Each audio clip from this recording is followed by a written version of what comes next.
Oi, pessoal, tudo bem? Hoje nós vamos continuar falando sobre a Primeira República, a modernização desse período, né?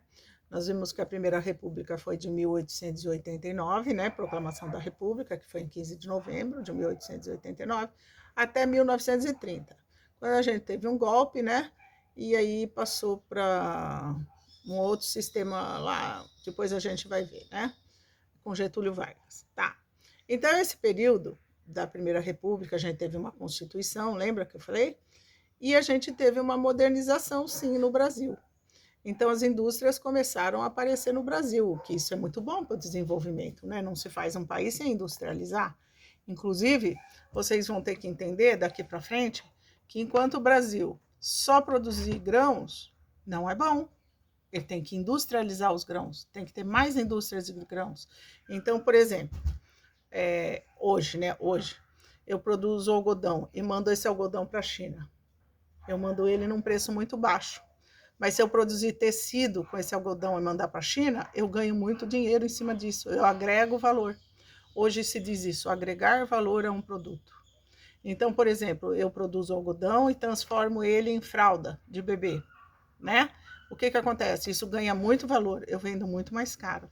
E eu emprego muito mais gente no Brasil, entendeu? Do que mandar o algodão colhido, posto num container daquele de navio e mandado para a China, por exemplo, ou para outro, qualquer lugar do mundo. Entenderam? Então a gente tem que melhorar isso para melhorar o país. Então a industrialização é um processo que transforma um país. Por isso que a China está onde está, porque ela produz, industrializa de tudo. Tudo que você vai comprar é chinês. Você vai comprar um som é chinês, você vai comprar uma roupa é chinesa, você vai comprar um lençol é chinês, você vai comprar uma máquina é chinesa. Então ele transforma a matéria-prima, o que é tirado da natureza, em outro produto. Então, o país tem que melhorar a industrialização. Isso começou a ser feito lá na Primeira República, né? Só que a gente avançou pouco na industrialização. A gente no Brasil avançou pouco. Tanto é que a gente tem muitos desempregados. Se a indústria funcionasse melhor, nós teríamos mais empregos, tá? Por exemplo, hoje, vamos voltar, por exemplo, hoje. Você não acha máscara, né? No começo da pandemia foi um caos, né? A gente não tem quem produz máscara, é um que outro, então tem que produzir, industrializar.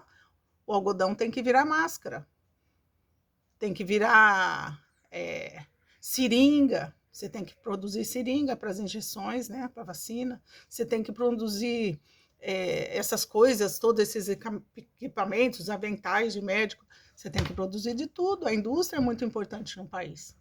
E o governo brasileiro não se atém a isso. Passou da hora de melhorar essa questão. Mas, enfim, vamos voltar lá na Primeira República. Lá começou a desenvolver, sim. A gente começou a ter indústria de carro, de tecelagem, que é a indústria têxtil, né? Têxtil, tecelagem é tudo de tecido, né? É de calçado, de alimento, produto de higiene, produzia-se muito sabão. Esses tempos atrás estava passando uma novela, aquela do Candinho, né? À tarde, aquela novela, a mulher tinha uma fábrica de sabão, era uma raridade, é mais ou menos nesse período que passava aquela novela, tá?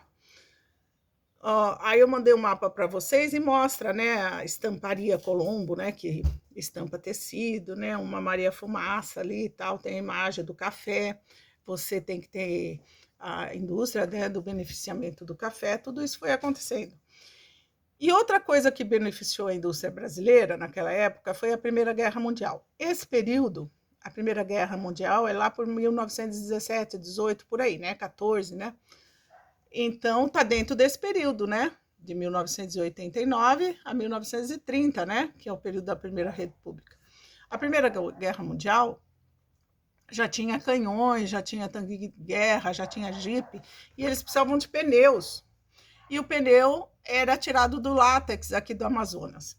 Foi um período de grande desenvolvimento de Manaus, no Amazonas, por causa da borracha, do café.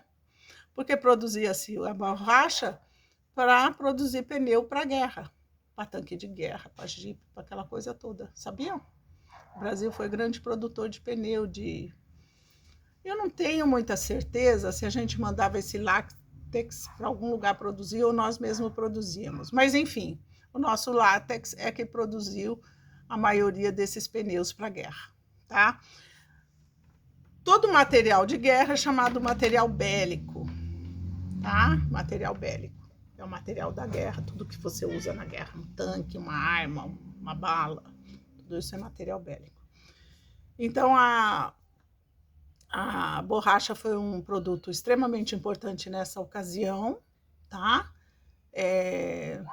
Os seringueiros lá tiravam o látex e para se produzir equipamentos de guerra, ok? Por hora é só, obrigada. E vão pensando aí no ontem, no hoje, como é que funciona, porque vocês são o futuro, né? De repente vocês se vão para a política aí e descobrem que você precisa industrializar o país e oferecer mais empregos para o nosso povo. Beijo.